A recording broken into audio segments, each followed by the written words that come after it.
ಈ ಯಡಿಯೂರಪ್ಪನ ಭ್ರಷ್ಟಾಚಾರ ಬಗ್ಗೆ ಮಾತಾಡೋನೆ, ನಕಲಿ ಸಹಿ ಮಾಡಿದ್ರ ಬಗ್ಗೆ ಮಾತಾಡೋನೆ. ಯಾವ ತಾಕತ್ತೈದು ನಾನು ಕರ್ನಾಟಕದ ನೋಡ್ತೇನೆ. ಎಲ್ಲೆಲ್ಲೇ ಚೀಲಗಳನ್ನ ತಯಾರು ಮಾಡ್ಯಾರ. ಮನೆ ರಾಷ್ಟ್ರೀಯ ಅಧ್ಯಕ್ಷರು ಭೇಟಿ ಆಗ್ಲಿಕ್ಕೆ ಹೋಗಿದ್ರು ವಿಜೇಂದ್ರ. ಯಾರಿದ್ರಪ್ಪ? ಯಾರು ಒಬ್ಬರೇ? ಯಾವುದೇ ಒಂದು ರಾಷ್ಟ್ರೀಯ ಅಧ್ಯಕ್ಷರನ್ನ ಭೇಟಿ ಆಗ್ಲಿಕ್ಕೆ ಹೋಗಿದ್ರೆ ಟೀಮಾಗಿ ವಿರೋಧ ಪಕ್ಷದ ನಾಯಕರು, ಇಬ್ಬರು ಹಿರಿಯ BJP ನಾಯಕರು, ಸಂಸದರು, ಮಾಜಿ ಮುಖ್ಯಮಂತ್ರಿಗಳು ಇನ್ನೆಲ್ಲ ಕರ್ಕೊಂಡು ಹೋಗ್ಬೇಕು. ಅವೇ ಸಂಖ್ಯಾ ಬಾಳೆ ಮಗಲ್ ಅದಾವಲ್ಲ, ಅವನ್ನ ತೊಗೊಂಡು ಹೋಗ್ಯಾನ್ರಿ ಚೀಲಗಳನ್ನ. ಅಂದರೆ ಇದು ಇವ್ರ ಪರಿಸ್ಥಿತಿ ಹೆಂಗಿದೆ ಅಂದರೆ, ರಾಷ್ಟ್ರೀಯ ಅಧ್ಯಕ್ಷರ ಬಳಿ ಭೇಟಿಗೂ ಇವ್ರ ಜೋಡ ಯಾರು BJP ಬರಲ್ಲಾಗ್ಯಾರ. ಅದೇ ತಂಬೇಶಗೌಡ, ರುದ್ರೇಶ, ಪ್ರೀತಮ್ ಗೌಡ, ಇನ್ನೊಬ್ಬ ಅದಾನಲ್ರಿ ಇಲ್ಲಿ MLA, ಇವ್ರಿಷ್ಟು ತೊಗೊಂಡು ಬಿಟ್ಟರೆ ಮತ್ತು ಯಾರು BJP ಒಳಗೆ ಸುಮ್ಮನೆ ಇವತ್ತು ಕಾರ್ಯಕಾರಿಣಿ ಕರ್ತಾರೆ, ಏನೂ ಇಲ್ಲ. ಈಗ ಎಲ್ಲರೂ ಬರ್ತಾರೆ, ಬೊಮ್ಮಾಯರ ರಿಸೆಪ್ಷನ್ಗೆ ಊಟ ಮಾಡಿ ಹೋಗ್ತಾರೆ ಅಷ್ಟೇ.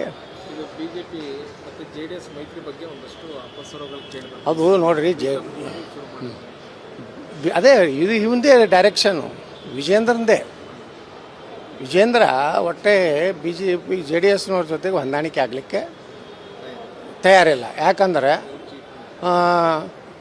JDS ಲೋಕಸಭೆಯಲ್ಲಿ BJP ಜೊತೆ ಹೊಂದಾಣಿಕೆ ಆಗದಿದ್ದರೆ ತುಮಕೂರು ನಾವು ಸೋಲ್ತಿದ್ದೀವಿ, ಬೆಂಗಳೂರು ಗ್ರಾಮೀಣ ಸೋಲ್ತಿದ್ದೀವಿ, ಚಿತ್ರದುರ್ಗ ಸೋಲ್ತಿದ್ದು. ಅವರೇ ಹೇಳ್ತಾರಲ್ಲ MPಗಳೇ, ಕೋಲಾರ, ಇವೆಲ್ಲ ಅಡ್ಜಸ್ಟ್ಮೆಂಟ್ ಗಿರಿಕೆಗಳು ರೀ. ಅದಕ್ಕೆ JDS ಹೊಂದಾಣಿಕೆ ಆಗಿದ್ದರಿಂದ BJPದು ಮಾನ ಮರ್ಯಾದೆ ಉಳಿದಿದೆ ಲೋಕಸಭೆಯಲ್ಲಿ.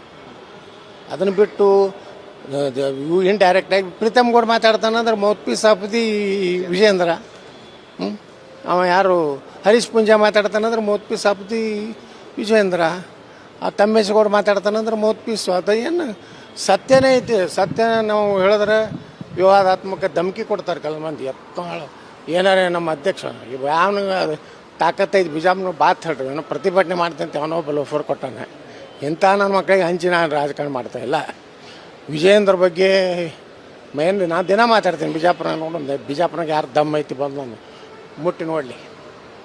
ಎಲ್ಲ ಗುಂಡಾಗಿರಿಗಳು ನಡೆಯೋದಿಲ್ಲ ನಾನು ಮುಂದೆ. ನಾವು ವಿಜೇಂದ್ರಗೆ ಭಯವನೇ. ಈ ಯಡಿಯೂರಪ್ಪನ ಭ್ರಷ್ಟಾಚಾರ ಬಗ್ಗೆ ಮಾತಾಡೋನೆ, ನಕಲಿ ಸಹಿ ಮಾಡಿದ್ರ ಬಗ್ಗೆ ಮಾತಾಡೋನೆ. ಯಾವ ತಾಕತ್ತೈದು ನಾನು ಕರ್ನಾಟಕದ ನೋಡ್ತೇನೆ.